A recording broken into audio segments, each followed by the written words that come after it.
السلام علیکم ورحمۃ اللہ وبرکاتہ۔ اسٹوڈنٹس، آج ہمارے آگے جو مضمون ہے یہ دراصل ایک مزاحیہ مضمون ہے جس کا نام ہے ریل منتری مسافر بن گئے۔ ریل منتری مسافر بن گئے یہ دراصل مجتبیٰ حسین کا لکھا ہوا مضمون ہے۔ مجتبیٰ حسین یہی جو آپ تصویر میں دیکھ سکتے ہو، اور مجتبیٰ حسین کی پیدائش جو ہے 1936 کو چنچولی ضلع گلبرگہ میں ہوئی، اور چنچولی جسے تلنگانہ کی اوٹی بھی کہا جاتا ہے۔ برصغیر ہند و پاک کے مشہور طنز نگار ابراہیم جلیس کے چھوٹے بھائی تھے، یہ بھی طنزیہ مضامین لکھا کرتے تھے۔ مجتبیٰ حسین کی تعلیم گلبرگہ اور حیدرآباد سے ہوئی۔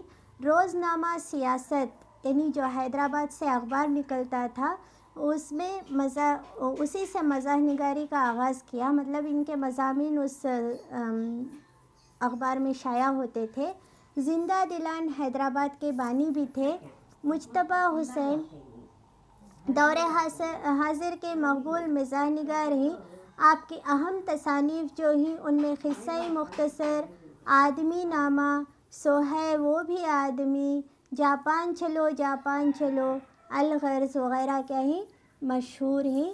مجتبیٰ حسین کی تصانیف یہاں آپ دیکھ سکتے ہو، مطلب بہرحال ہے، سفر لخت لخت، آپ کی تعریف، خطہ کلام اور الغرض۔ اگر یہ کتابیں آپ کی لائبریری وغیرہ میں موجود ہیں تو آپ ان کا مطالعہ کرو تو بہتر ہے۔ دیکھو آخر کار بڑے ہوئے ہم دوست جس کے جاپان چلو ایک دراصل سفر نامہ ہے۔ ریل منتری مسافر بن گئے۔ آپ جانتے ہو ریل منتری کس کو کہتے ہیں؟ ریلوے منسٹر کو ریل منتری کہتے ہیں۔ تو ریل منتری آج مسافر بنے ہوئے ہیں۔ ایک دن ریل منتری نے اچانک اپنے سیکریٹری کو بلا کر کہا، کیا کہا؟ دیکھو جی، ہم کل بھیس بدل کر ایک عام مسافر کی طرح ٹرین کے 3rd کلاس کمپارٹمنٹ میں سفر کرنا چاہتے ہیں، تمہیں بھی بھیس بدل کر چلنا ہوگا۔ تو ریل منتری اپنے سیکریٹری سے کہہ رہے ہیں کل ہم بھیس بدل کر کیا کریں گے؟ ایک عام مسافر کی طرح، اور وہ بھی ٹرین کے 3rd کلاس کمپارٹمنٹ میں۔ آپ دیکھ رہے ہو تصویر میں 3rd کلاس کمپارٹمنٹ کیسا ہوتا ہے، تل دھرنے کی جگہ نہیں ہوتی، تو اس 3rd کلاس کمپارٹمنٹ میں کیا کرنا چاہ رہے ہیں؟ سفر کرنا چاہ رہے ہیں۔ تو سیکریٹری نے پلکیں جھپکا کر منتری کو دیکھا، مطلب انہیں حیرانی ہو رہی ہے، اس کی سمجھ میں یہ بات نہ آئی کہ آخر اس کے بھیس بدلنے کی کیا ضرورت ہے۔ بھیس بدلنا تو صرف منتریوں کا کام ہوتا ہے۔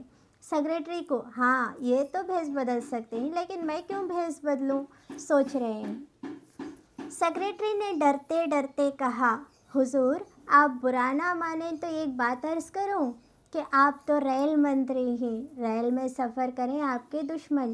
ریل منتری تو وہ ہوتا ہے جو ہمیشہ ہوائی جہاز سے سفر کرتا ہے نا، منسٹرز کہیں ٹرین سے، وہ بھی 3rd کلاس کمپارٹمنٹ سے کوئی سفر کرتا ہے کیا؟ ابھی تو آپ منتری کی گدی پر براجمان ہیں، گدی یعنی وہ جو آپ دیکھ رہے ہو تصویر میں سیٹ ہے، پھر عام چناؤ کی بھی دور تک کوئی پتہ نہیں، ایسے میں آپ پر ایسی کون سی بپتا آن پڑی ہے کہ آپ ریل سے سفر کریں؟ تو منتری بولے، تم زیادہ بکواس نہ کرو، آخر ہمیں اپنے محکمے کی جانکاری تو حاصل کرنی ہی چاہیے، مطلب ریلوے ڈپارٹمنٹ کیا چل رہا ہے، کیسا چل رہا ہے، یہ سب مجھے جانکاریاں حاصل کرنی ہے، اس لیے بکواس نہ کرو۔ سیکریٹری نے کپ کپاتے ہوئے کہا، حضور آپ کا حکم سر آنکھوں پر، لیکن میرا خیال ہے کہ منتری اپنے محکمے کے بارے میں جانکاری حاصل کرنا چاہے تب بھی وہ حاصل نہیں کر سکتا۔ ابھی چند روز پہلے وزیر خوراک، دیکھ رہے ہو خوراک مطلب اناج، ایگریکلچر منسٹر، تو وہ کیا کیے تھے، قحط زدہ علاقوں کے دورے پر گئے تھے۔ تو ڈراٹ کے یہاں اس تصویر میں آپ دیکھ رہے ہو ایک قحط زدہ علاقہ ہے، تو اس کے دورے پہ گئے تھے، وہ بھی جانکاری حاصل کرنا چاہتے تھے۔